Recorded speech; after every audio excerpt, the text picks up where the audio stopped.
6 stumpings, 35 catches. Oh dear, oh dear. Oh, luckily, very luckily, he's made his ground, I think. Certainly looks that way. Tatenda Taibu called Elton Chigumbura and then decided against it, and this will show us whether it's on time or not. He runs back and he gets back. A big mix-up that was. Bats on the ground. No trouble.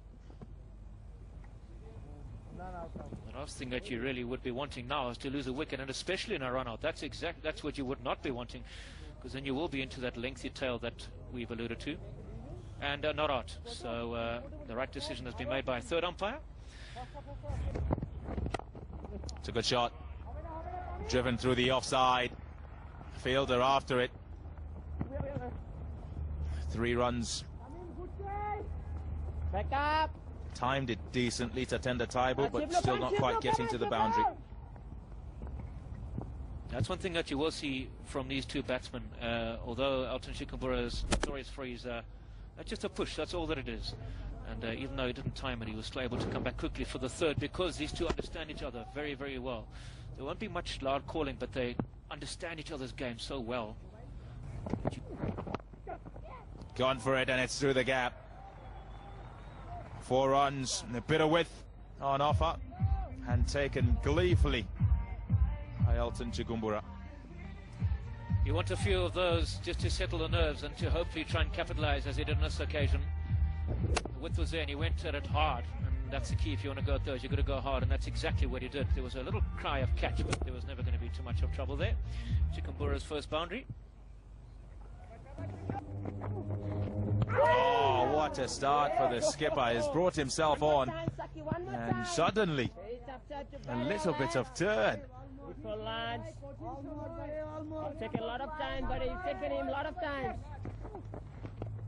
Oh, doesn't carry off the outside edge and doesn't carry the slip. Just short. Some good work here. A lot of jitters though for Zimbabwe. Yes, very much so. There is no questioning that the old age-old problem of the left-arm spinners. Out. No! Oh, has he got it? Has he? Yes, he has in the end. A second and a third grab at it. Elton Chigumbura going on the sweep shot, getting a top edge, and Bangladesh have got another wicket. A good catch in the end. Should have been simple.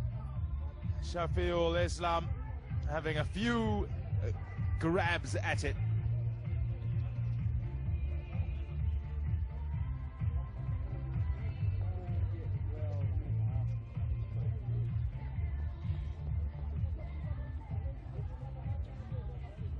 So Elton Chigumbura gone for 5. Zimbabwe now 326 for 6. A session that Bangladesh can well be proud of, and it's really the end of that first hour where Masakadza got out after doing all the hard work. And look at that, 4 wickets and just 62 runs scored.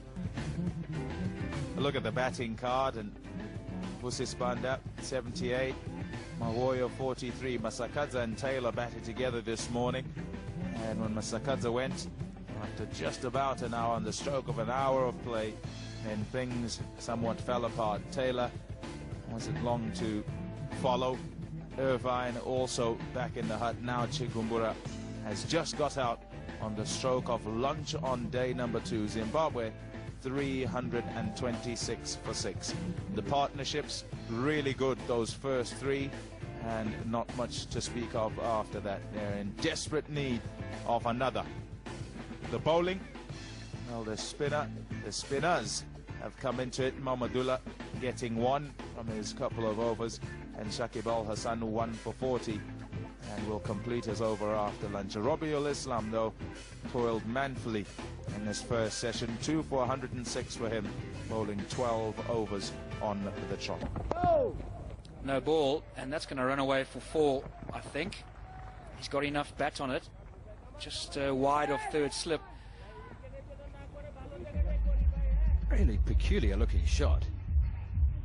I looked for a second as if he was trying to leave it. Shaping to cut. It is just a no ball. Good call. And as if he was shaping to cut, then, well, just try to get over the top of it. A peculiar looking shot, but desired result. His team. And just like that, over the top, too much width, and 4 more. So Rubel just a little bit short, and to Tender Taibu, he likes them there. 4 more to the total, 335 for 6. And who says the game's boring? Bucking Broncos, climbing walls, music. That's well played again from Taibu. This time it's the timing. Fantastic shot. You heard Raymond Price in the stump mic there saying, great shot. There's nothing Ray Price can't do, including commentating. The non-strikers end. Really, really well played that. Just waited, didn't he? That's the point. Didn't try to hit it too early. Just waited to use the pace of the ball and knew exactly where he was hitting that. Yeah, I think the secret here as well in this partnership is to ensure that Zimbabwe keeps batting at number 8. But he's that character, isn't he? Personality, as you said, many years ago. Maybe not as long as 14 years ago, but opportunity came to open the batting and he put his hand up. He puts his hand up for most things. He's a real leader, natural leader. He can play the sweep shot as well. I know he can play the sweep shot. I've seen him play it on a number of occasions and he plays it very well. I was wondering when that was going to come out. I was about to say to you, I wonder how much pressure is going to build before he plays a big shot. And that's not a big shot. That's a good cricket shot. A little bit too straight from Shakibul. And he has played a great sweep shot. Hasn't tried to overhit it, rolled his wrists. And Raymond Price is off the mark. Always given him. I thought that was missing leg stump, perhaps, but it was certainly very close. Kumar Dharmasena had to think about it, and I like that. Ray Price clearly thought it was missing leg stump. What did you think, Dirk, before we look at a replay? My first view was it was going down leg. He is playing back. And, yeah, maybe middle and leg. I think that's a good decision. Yeah, I think so as well.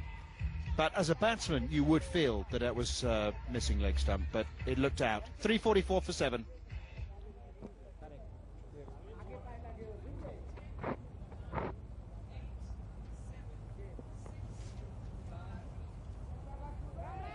Please welcome the new batsman for Zimbabwe, Kyle Jarvis.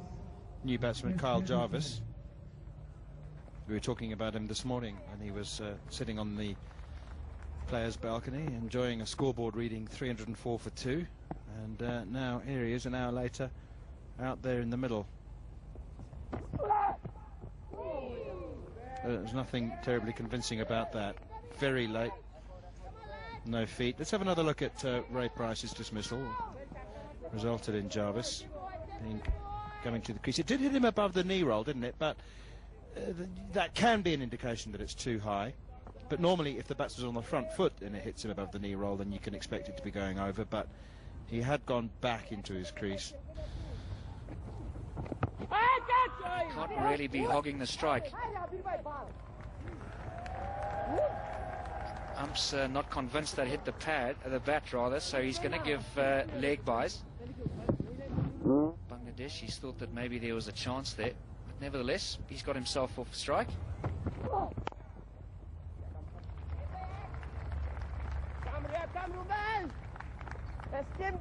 Let's look at Zimbabwe's scorecard. Lots of runs in the top order. First 4 batsmen getting in the runs, getting good starts. Conversion by Hamilton Masakadza getting to 104. But it was his demise that sort of led to a slump. Got him, that's him. A bit of turn, pushing at it. Tender Taibu, and it's off the edge and straight to first slip. Very comfortable. And a big wicket. Important wicket, the last of the recognised batsmen. Just a hint of turn, not that much.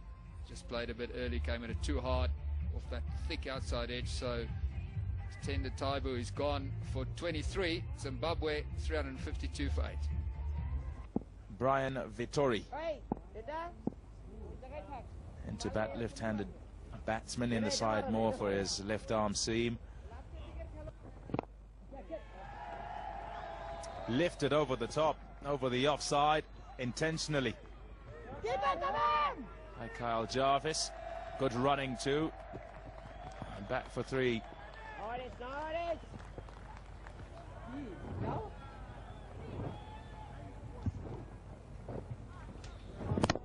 No real conviction in that shot, but he got enough on it, that Kyle Jarvis, to clear the infield. Looking for the miscued hit.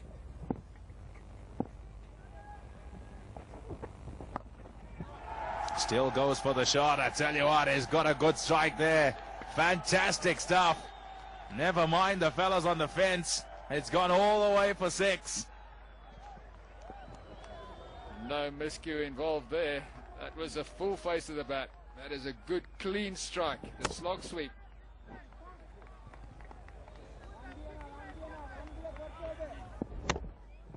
Let's another look at the 6. It's a slog sweep. He played it well. Kept his head nice and still. Gone again.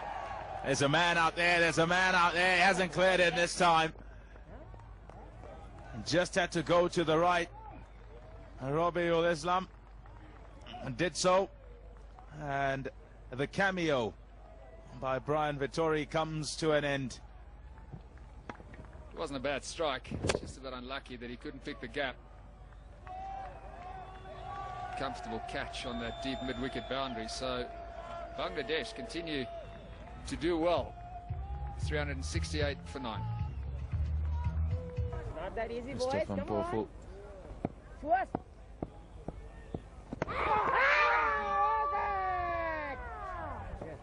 He'll have a look upstairs.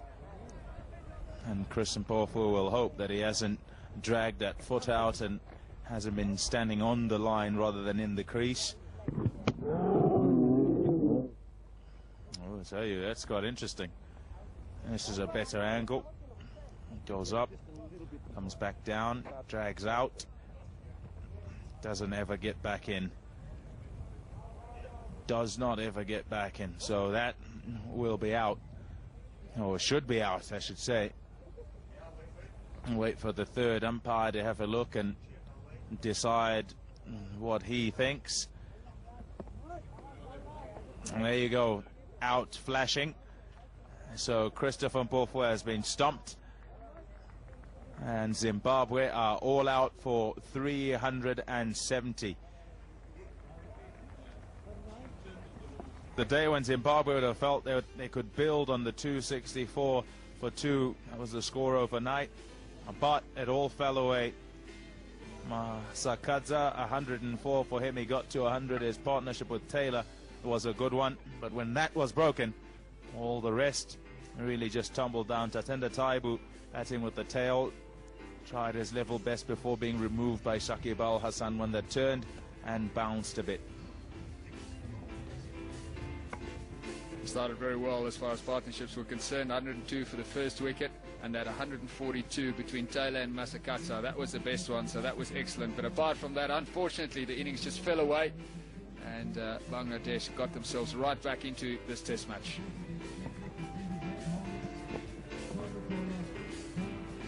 Two for 106 for Robiul Islam, 12 overs on the trot, and he bowled much better than he did yesterday.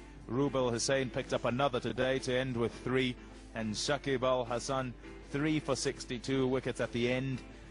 And then Abdul Razak, 1 for him and 1 also for Mamadullah, who bowled just a couple of overs. So 370 all out Zimbabwe in their first innings. We'll be back to see Bangladesh back for a first time.